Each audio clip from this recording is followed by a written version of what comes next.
What's up everyone, it's a Knife Side here, and today I'm going to be doing my full review on the Spyderco Swayback. So I've actually had this knife for probably 3 to 4 months, and in that time period it has been the main knife that I have used and carried. So far I've really enjoyed it. Got a sharpening on it, at least maybe 2, and then I've stropped it a couple times. So I definitely have enough use that I have done a review. Haven't been posting in a while because of reasons. You can see it on my Instagram if you really care, which you probably don't.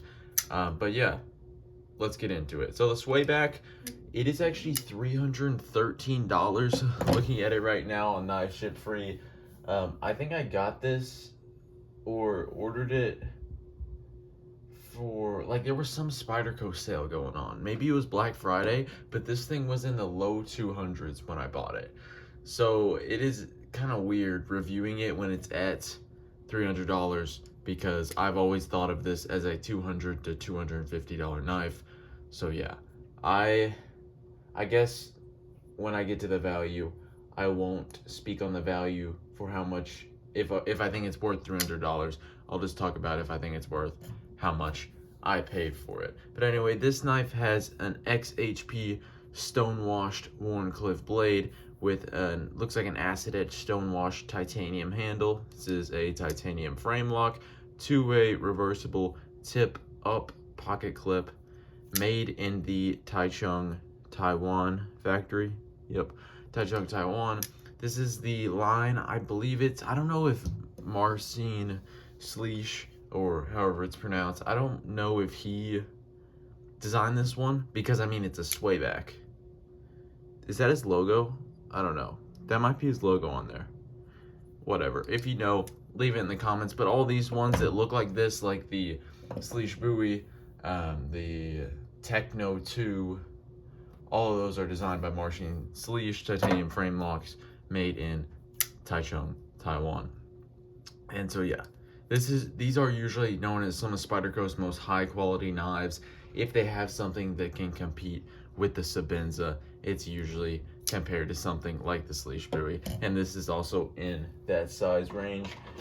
I only have one size comparison for you because this is the only other knife I got with me. This is the Chaparral. Yep, Spyderco Chaparral. This is a full-size knife, 100%.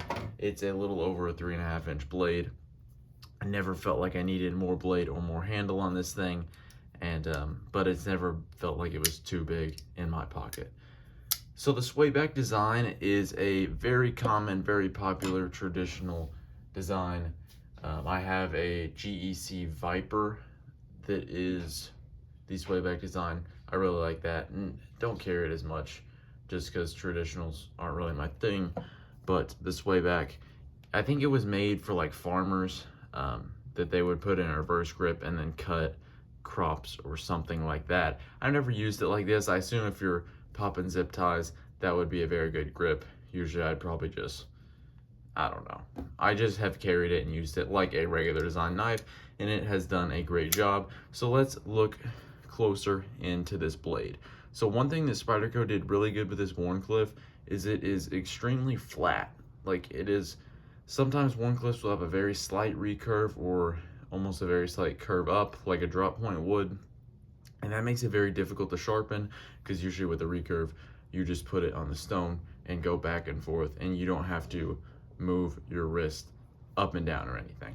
So this one is very flat. They did a very good job with it, and I really like that about it. Also, the tip on it is very fine, so this is great for utility tasks, cutting cardboard boxes, tape, plastic, which is mostly what I have used this knife for. It's like a big box cutter blade, and that is really fun to use. I really enjoy it. Honestly, I am more of a fan of a leaf-shaped blade or a drop point kind of style of blade, but Wharncliffes still do the job for me. I'm not that picky when it comes to blade shapes.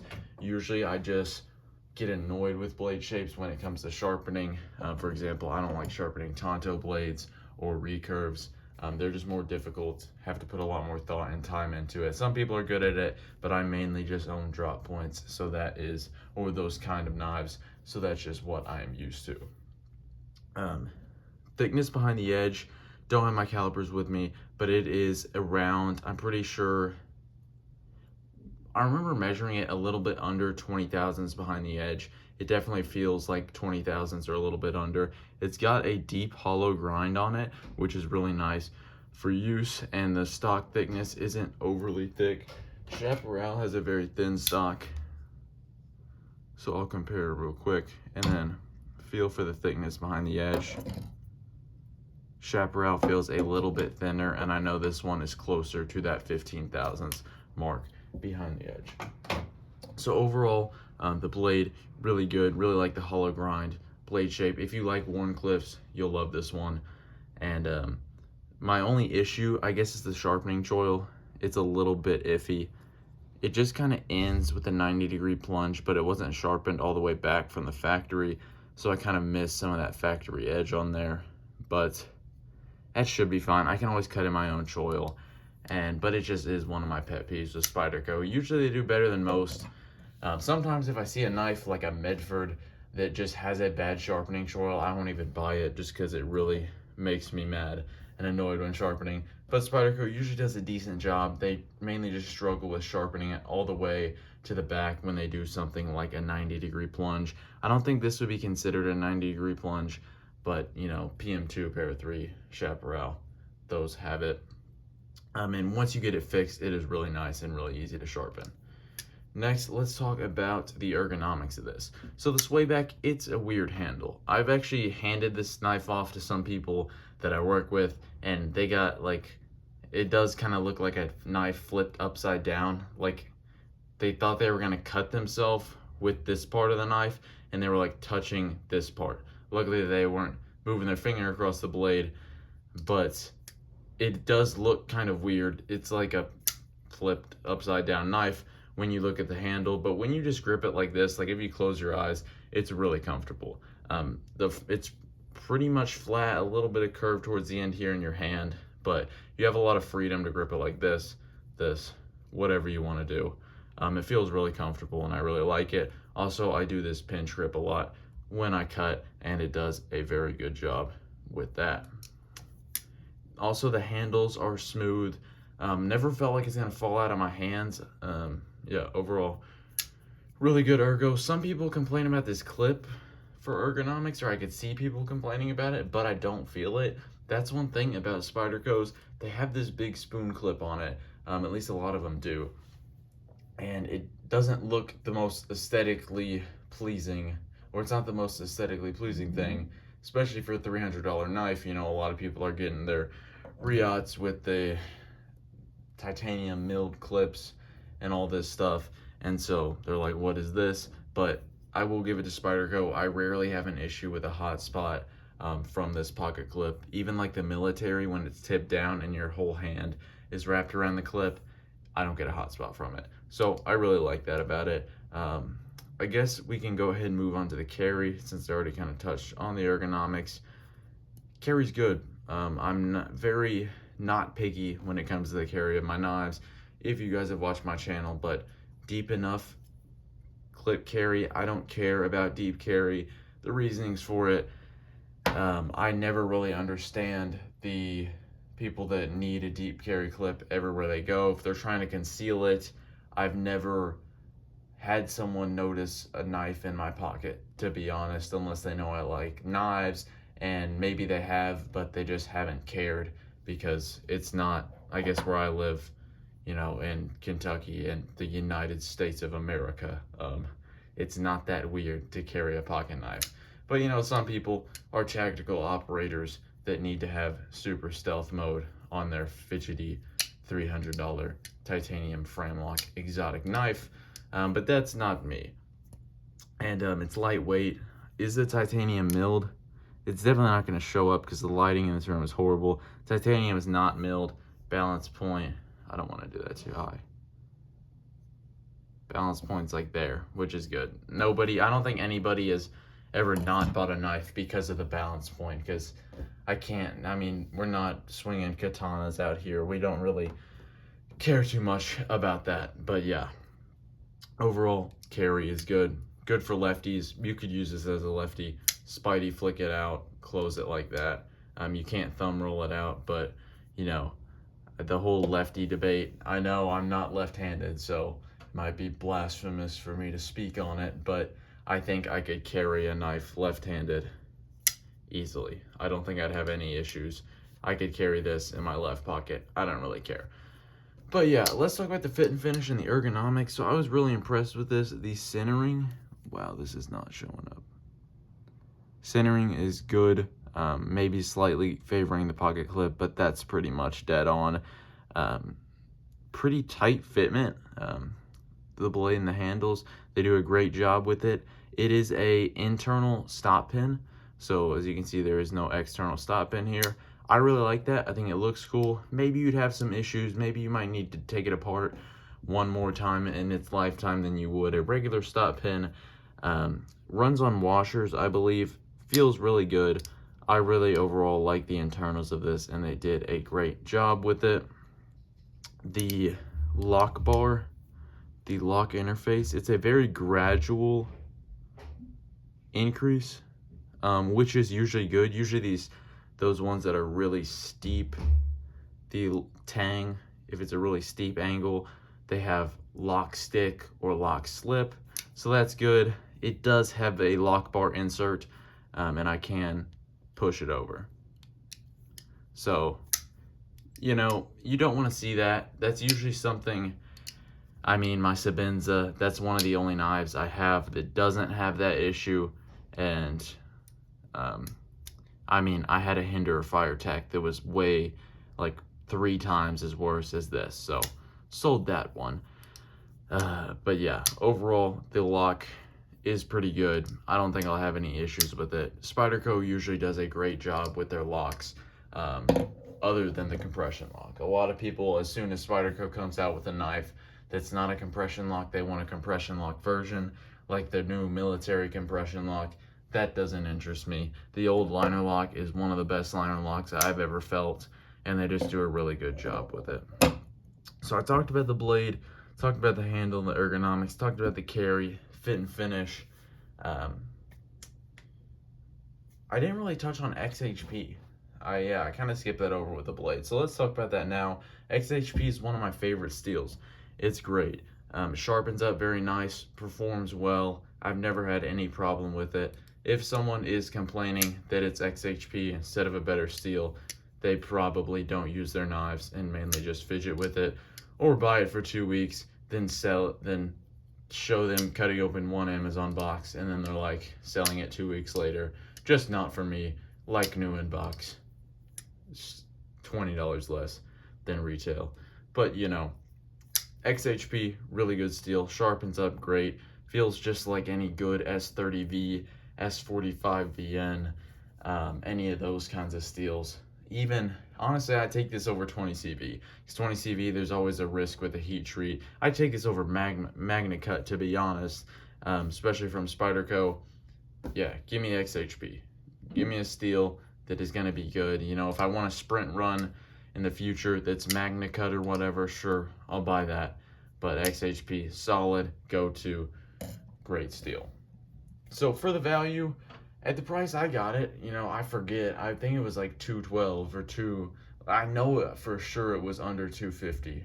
I don't know if I want to say for sure, but I'm almost positive it was under $250, and that's a great deal. Buy it again. For $313, it's definitely a price that you have to think about it. If I bought it, I'm one of those people with value that I think there are no knives that are like blatantly overpriced. There are no knives that are blatantly underpriced. If they were so blatantly overpriced, they wouldn't sell, they would be discontinued. If all the companies' knives were blatantly overpriced, they would go out of business. So obviously, there are people that are willing to pay the price, and if they're willing to pay the price, then is it overpriced? I don't think so. So yeah, $313. I would not buy this knife for $313, but $250 definitely. Now, if I bought it for $300, say I got $300 and had no other knife that I thought I might like, so I bought this one, I think I'd be absolutely happy with it because I've really enjoyed using it and I wouldn't feel like I got robbed. So it's one of those things. If one of my friends asked me, "Yo, I'm looking for a knife," none of my friends talk like that, but whatever. If someone asks me for a knife, I'm not going to suggest this knife. Not even going to come close to suggesting it, because no one's going to take you seriously if you suggest a $330 knife. But anyway, I think that if you're a knife guy, if you like this Swayback design, if you like Spyderco like me, I don't think the price is too crazy. Sabinzas are up to $500 now. The plain Jane Sabinza, I'm pretty sure. So, yeah, I mean, I guess inflation, whatever. That's just the excuse they're using nowadays, which, I mean, I'm not going to argue with it, but people are still paying for it, I guess, or they'd be out of business. But anyway, that's all I got for the video. I'm going to be trying to post some more, but I don't really know if I'm going to, because I do have some knives. I do have this chaparral, need to review, but I just haven't carried it much. I haven't sharpened it. I have used it. I have a Bradford Guardian fixed blade that I got. It's in Magnica, which is cool, but I just haven't used it much. And honestly, the knife game, kind of getting out of it. I love knives still. I think I'm going to carry a knife till the day I die. But I just haven't noticed many stuff that's interesting. I don't pay attention to the Chinese market. So if Riot came out with some new and improved M390 frame lock flipper with the perfect action, I missed out on that. Sadly, I might lose sleep over that one. But I just haven't really seen anything. Usually I look for Spyderco Benchmade, Hogue, USA made brands. I saw Microtech came out with the stitch that's manual. That's pretty cool. But Microtech, when they did the whole Chinese thing, I kind of marked them off as a company, and they don't really seem like that much of a company that I would really be interested in. And the stitch, I haven't looked at the price. Definitely over $300. I think so. I don't really see any possibility of that being under it. But yeah, the knife game just hasn't been interesting me as much. I already have a bunch of knives, and it's just kind of like, unless I only want to buy one if it's to try something new, or if I think I'm really gonna like it. Because when I first got into knife collection, or not collecting, but being a knife enthusiast, it was like, oh, I need to get a PM2, need to get a Benchmade, need to get some from Hogue. I mean, you don't need any of these things. I could use a box cutter for the rest of my life, but you know what I'm saying.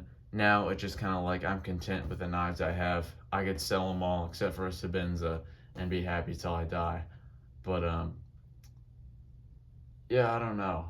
If there are suggestions for American-made knives like Hogue, I'm interested. Hogue or Spyderco Benchmade, some new things, or just some ones that you think are cool, recommend them, because I'm looking for them.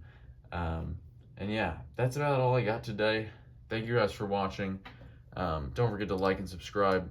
If you're wondering why I haven't been posting, one, it's because I haven't felt like doing it, and yeah, that's a big reason. But another reason is on my Instagram channel.